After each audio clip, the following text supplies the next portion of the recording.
Hi friends, first అయితే ఈ video చూద్దాం, తర్వాత దీనికి వచ్చిన కామెంట్స్ చదువుదాం.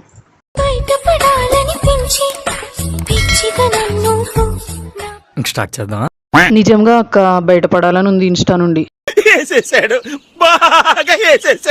పెన్షన్ పడాల్సిన ఏజ్ లో ప్రేమలో పడితే ఇలానే ఉంటుంది.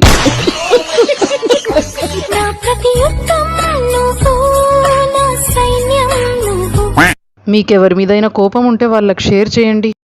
కరెక్ట్, ఇది కరెక్ట్ గా చెప్పావయ్యా. శ్రీకాంత్ పరిస్థితి ఏంటో భయ్యా ఈ క్లిప్ చూస్తే. సోనాలి బిందె కాదు, సుట్టపడిన బిందెలా ఉంది.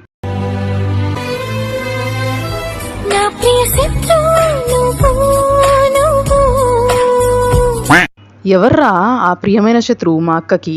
తెలీదండి. నేను కాదు ప్లీజ్ నన్ను వదిలేయి. లైక్ చేసి సబ్స్క్రైబ్ చేసుకోవచ్చు కదా.